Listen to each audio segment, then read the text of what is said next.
Gracie was sitting in a cozy cafe, surreptitiously observing a young couple at a nearby table. At first glance, they seemed to be just another ordinary couple enjoying a meal.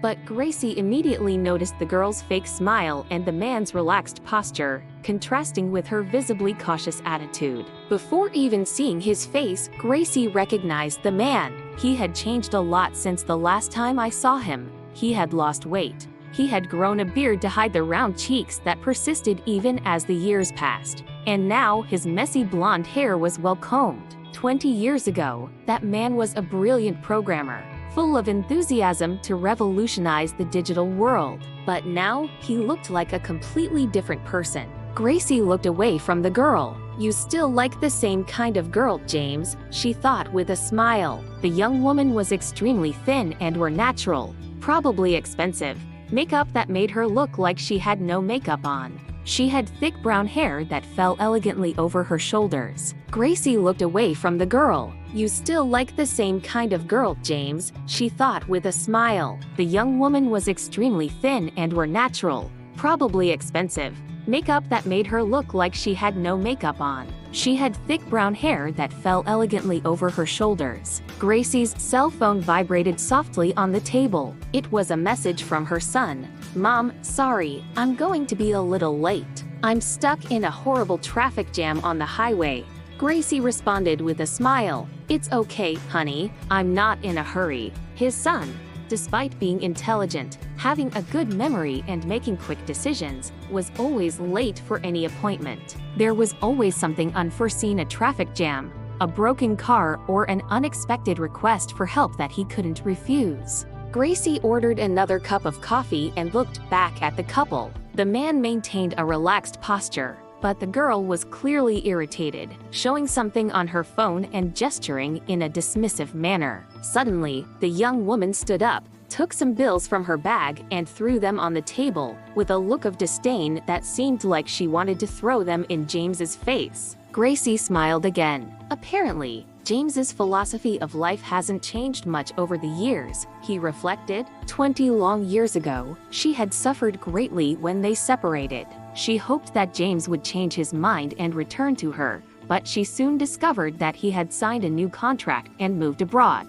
When her son was born, Gracie didn't have time to think about James, and over time, she forgot about him completely. Years later, a social media algorithm brought James back into her life by showing a recent photo of him. Curious, she visited his profile and found only two photos, one of James with a skyscraper in the background and another of his wedding to a new wife. The appearance of James's new wife didn't surprise her. She was a slender girl with brown hair. Suddenly, Gracie realized that she was blatantly staring at the man. James noticed her gaze and returned it. Embarrassed, she smiled slightly and looked away from her coffee cup. She wasn't worried about him recognizing her. His appearance had changed a lot in 20 years. She had gone from a thin brunette with long hair to a blonde with short hair and a little overweight. James had never liked women like that, and now Gracie was sure he wouldn't be interested in her. Out of boredom, or perhaps to make her uncomfortable,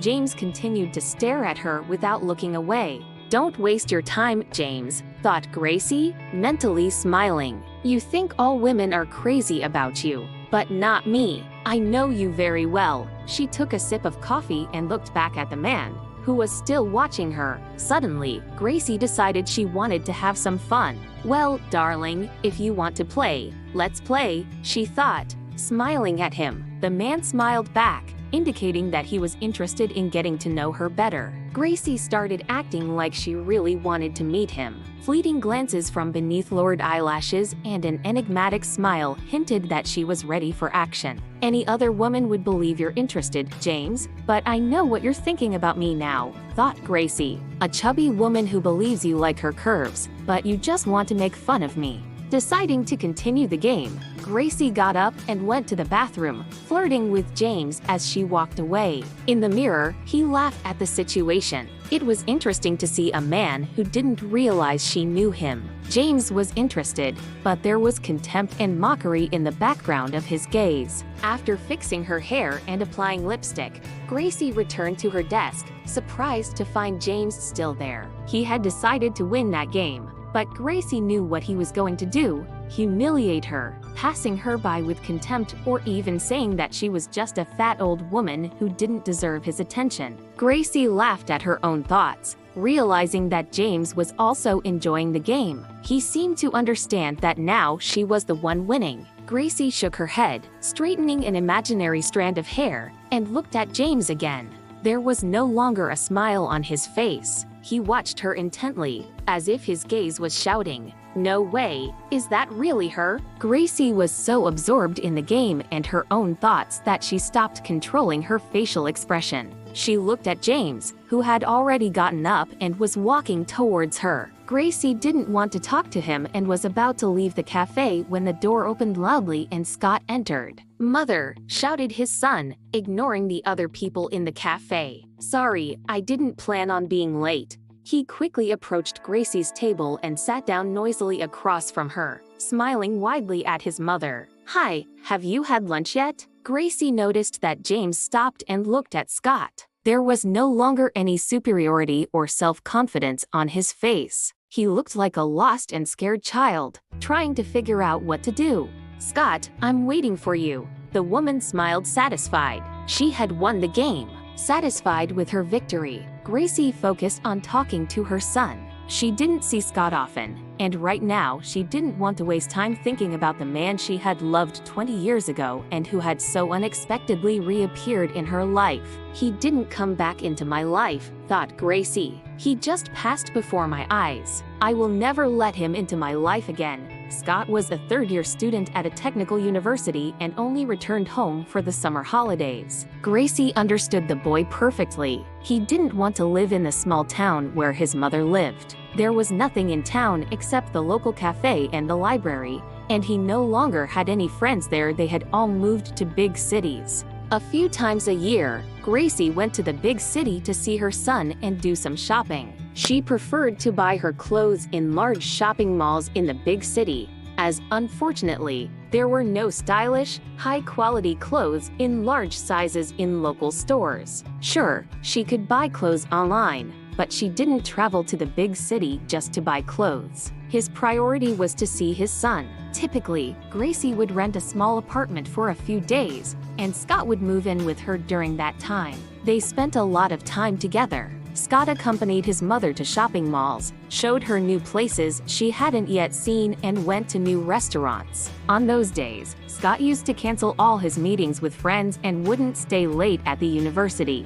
After taking her son to university, Gracie cleaned the apartment, washed the breakfast dishes, took a shower, and went for a walk in the local park. She liked to walk alone, because while she walked, she could think about things that she didn't have time to reflect on at home. Sometimes he would stop at a cafe to have a cup of coffee or wait for his son to have lunch together. That day, Scott called to say that the last lecture had been canceled and that he would be arriving soon. They agreed to meet at a cafe in the center of the park, have lunch, and then go to one of the new shopping malls. During lunch, Gracie had forgotten about the unexpected meeting with her ex. However, he decided to wait for the woman. As Gracie and her son left the cafe and headed to the nearest bus stop, the door of one of the cars parked on the side of the road opened, and James got out of it. The man walked towards them. "Gracie, is that you?" James blocked the path of the woman and the boy. "You're wrong," smiled Gracie, trying to appear as calm as possible, without showing emotion. "No, no," James exclaimed stubbornly and grabbed Gracie's arm. "I'm not mistaken. It's you, Gracie." "Hey, sir," Scott interjected, placing himself between his mother and the man bothering her. "Hands off my mother now." Scott abruptly removed the man's hand from Gracie's arm. "She already said she's not Gracie. You'd better get away from her now." The boy looked menacingly at James. "Sorry," James muttered, turning around and heading back to the car. "What was this?" Scott asked his mother as they got on the bus. "You mean that man?" Gracie decided not to hide from her son that she knew James. "I dated him when I was young. The breakup was painful for me, and that's why I don't want to talk to him." "So painful that you haven't forgiven him in all these years?" Scott laughed. "Let's just say that I am convinced that people, especially men, never change. Besides, their bad qualities only get worse over time.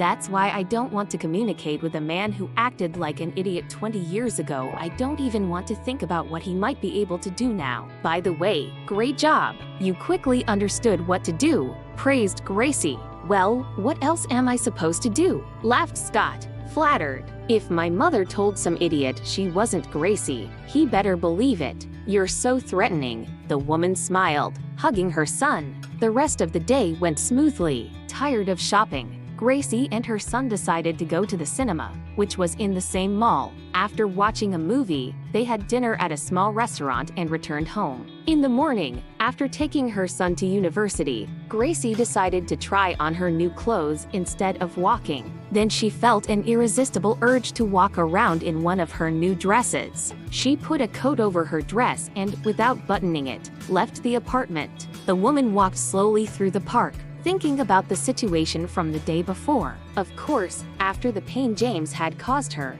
he didn't deserve even a passing thought. But Gracy wanted to prove to herself that she no longer felt anything for him, neither love nor hate. As he walked, memories of the past began to surface in Gracy's mind. "I've never met a girl so smart before," James had once said. "There are a lot of girls smarter than me at the university. They can't be stupid, considering their major." Gracy remembered how those words, spoken by a promising young computer genius who was already working for a large foreign company in her third year of university, sounded like a Nobel Prize to her at the time. "I didn't realize that you were just a selfish and cruel idiot back then, so I wasn't smart at all," thought Gracy, smiling to herself. "Oh my God, everything you cook is so delicious. Can you make soup?" James had asked. Gracy was happy to hear this and just silently nodded her head. They went to the supermarket and James bought everything they needed for the soup. At moments like these, Gracy felt like they were a family and was sure that they had their whole lives ahead of them, full of peaceful family happiness and mutual love. "Marriage? What are you talking about?" "No, I need to finish university. Then I plan to apply for a graduate program. Plus, my boss promised me an internship in England. I don't need a wife right now," James had replied when friends asked about the wedding. Gracy thought he was right. It really was too early to think about marriage. They needed to finish university and get a job. But she didn't believe that James would actually go to England for an internship. She did not believe that the company would pay for the tickets and accommodation. And after all, England was full of programmers. They didn't need another one. Gracy smiled again, remembering the past as she walked through the park. James did everything he could to get to England and was generally willing to do anything for his own benefit. "Ah, damn, we really should have gotten married. I had no idea that would cause visa problems for you," James had said, showing his first sign of ignorance. Gracy did not meet the necessary criteria to enter England, but if they were married, she would be able to get a visa without any problems. "I wish you were here. There's no one to cook for me. I have to eat in expensive cafes here. You know I don't know how to cook anything other than scrambled eggs. Even paying for laundry here is expensive. I should have gotten married with you. Why didn't I listen to you?" James had complained. "Thank you for not listening to me, James. You stopped yourself from ruining my life without even realizing it. Thank you, at least for that," thought Gracy. She turned into one of the paths that led to the fountain. The fountain wasn't working yet, as spring was just beginning, but it was already attracting people to the park. Gracy wanted to find a bench and relax, watching the children chase the pigeons, making them lazily take flight and return to the ground shortly after. "I wonder if you married that girl just to benefit yourself too," thought Gracy, sitting down on a bench. But instead of watching the birds, she got lost in her memories again. "I judge by the fact that there was another girl in the cafe with you. I think I'm right. Come, little pigeon." A little boy who was trying to catch a pigeon ended up falling directly onto Gracy's legs, hugging her knees. "Sorry, please." A breathless young woman pulled her son from Gracy's legs. "I hope he didn't do you dirty." "No, it's okay," smiled Gracy. Or maybe James married her because she got pregnant, she thought. He should have already finished his graduate program and gotten a good job. Except kids probably weren't in his plans yet. Or maybe his reputation for being a family man with a baby was beneficial to him.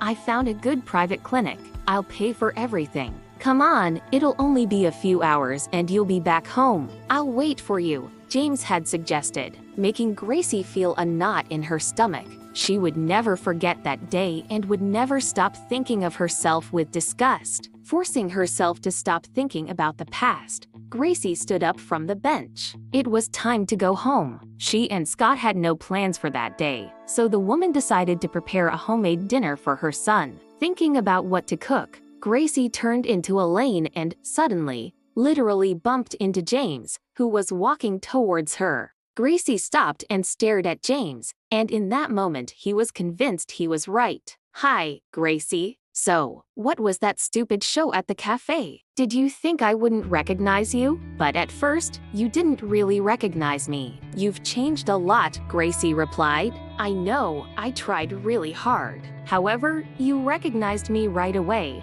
Otherwise, you wouldn't have played that game in the cafe. It's strange that you played along with me. Did you want to have fun or what? James didn't respond. He stood in front of Gracie, looking her up and down. You've gained courage, the man finally said. And not only that, Gracie raised an eyebrow. Did you really mean to humiliate me because of my weight? James smiled. It suits you, really. Gracie was alarmed. James had said she had gained weight, but that she was fine. But he had always preferred thin women. It seemed like he wanted something from her. Gracie knew she should leave at that moment, but she didn't move.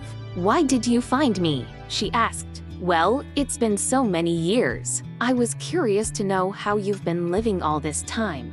Really? You weren't interested in this before. Considering your profession, it's not hard to find someone and find out everything about their life. I didn't need this before. James glared at Gracie. Why do you need to know anything about my life now? Because I saw you in real life and now the memories are haunting me. I'm perfectly fine. You don't need to know anything else about me. Gracie turned and began to slowly walk home. Is he my son? James asked abruptly. Subconsciously, Gracie was waiting for this question. She sank into the painful memories. Gracie, what the hell? Are you pregnant again? I was sure you completely understood that I didn't want a baby. What are you waiting for? For me to pay for the abortion again? Or for me to marry you? Or for I just give you money? James had screamed years ago. She wanted to respond contemptuously. What makes you think this is your child? Do you think I would actually give birth to your baby? But a sudden desire for revenge changed his plans.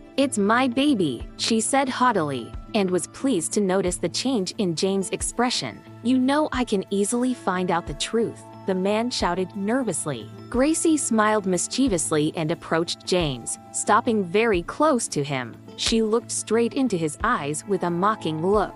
Why do you care? Or do you have a lot of money? Enough for all the heirs. She took a step back and added dismissively, Calm down, James. We don't want anything from you. I think that's what you always wanted to hear from me. Gracie turned around and started walking home again. A few seconds later, he heard footsteps approaching. James walked silently beside her. They walked like this until they reached the exit of the park. Gracie, James stopped the woman, holding her arm. Why don't we have dinner together? We need to talk. We have nothing to talk about, James, Gracie replied softly, gently letting go of his hand. No, we have something to talk about, the man exclaimed stubbornly. Without responding, Gracie shook her head and quickly crossed the street. I'll call you, shouted the man behind her. At breakfast the next morning, Scott surprised his mother with a question about Jack, the man she was dating. How's Jack? Why are you asking? Asked Gracie. Well, you guys have been dating for a long time. I think he's a great guy, and it's about time you stopped being alone. I'm fine with everything. Besides, I'm not alone. I have you, Gracie replied. I'm going to start a family one day and I won't be able to spend as much time with you as I do now. But even now, we rarely see each other, Scott argued. Are you dating someone? Yes, I'm dating a girl. I really like her, and if it keeps going like this, I think I'm going to ask her to marry me. That's why I want you to have someone around. How are things with Jack? Has he suggested getting married or at least moving in together? He suggested it, but I'm used to being alone. "Mom, it's time to change your life." "Okay, I promise I'll think about it," Gracie replied, reflecting on her son's words as she strolled through the park the next day. She had been dating Jack for almost 10 years. He courted her for a long time before they became lovers. The man had proposed to Gracie almost immediately, but she had firmly refused. She had never fully recovered from her relationship with James, and now she didn't want to live with a man, much less marry someone. Jack had accepted his position, but he had not given up hope. Gracie cared a lot about Jack over the years. The man had proven his love for her. He was kind, caring, a great lover, not greedy, and always ready to help her. Gracie realized that she would be happy with Jack, but she still couldn't decide. As if the man sensed she was thinking about him, he called her number. "Hi, honey. Sorry for calling," Jack said, as Gracie always asked him not to call when she was visiting Scott, so as not to distract her from spending time with her son. "But I have a suggestion for you." "It's okay, Jack. I'm glad you called," Gracie replied, genuinely pleased to hear his voice. "What were you going to suggest?" "I missed you." Surprised and inspired by her response, Jack forgot everything he was going to say and began to talk about his feelings. "Is that what you were going to suggest?" laughed Gracie. "Oh, sorry. It's just that I'm closing a contract with a buyer who is in the same city as you right now. He couldn't come to our city, so I decided to go to him. Why don't we meet up and have dinner together? Then we can go home together." "Great idea!" exclaimed the woman. Suddenly, he realized that he missed Jack too. "But you just want to meet for dinner? Why don't you stay at the apartment I rented for Scott and me? I thought you wouldn't like me distracting you from precious time with your son," Jack replied, surprised. "Jack, don't talk nonsense. By the way, Scott will be happy to see you too. When will you arrive?" "Tomorrow morning," the man replied, looking speechless with happiness. "Great, I'll be waiting for you. Kiss. Do you have a lover?" James' voice suddenly sounded. "Spying on other people's phone conversations is disgusting, even though you've never behaved with dignity," muttered Gracie, looking at her ex. "I didn't mean to interrupt your sweet conversation. Is this your husband? Is he the reason you won't tell me if Scott is my son? Maybe you lied to him, saying Scott was his son, and now you're scared of may your lie be revealed." Gracie stopped, turned to James, placed her palm on his chest, and said, looking lovingly into his eyes, "20 years ago, you said I was smart. But you know, if I was smart, I would have realized that you are a disgusting idiot." Lightly pushing the man in the chest, Gracie quickly backed away. To her surprise and delight, James didn't follow her. As soon as he entered the apartment, the phone rang. It was an unknown number. "If you don't want your husband to find out that Scott isn't his son, you will meet with me and talk. Go to hell, James." Gracie smiled and hung up, then blocked the number. The doorbell rang while Gracie and her son were having breakfast. Gracie went to answer the door. "I missed you so much." Jack pulled her into a hug and began kissing her tenderly. "Good morning to you too, Jack." Scott looked at the couple. "Ah, Scott, I'm sorry. I thought you were at university," Jack said, pulling away from Gracie but not letting go of her completely. "Actually, I was planning to leave the apartment in half an hour, but I can leave right now," the boy smiled. "No, no," Jack replied hastily, releasing Gracie from his arms. Then, he handed her flowers that he had been holding the entire time. "Sorry again," he said. "Stop apologizing."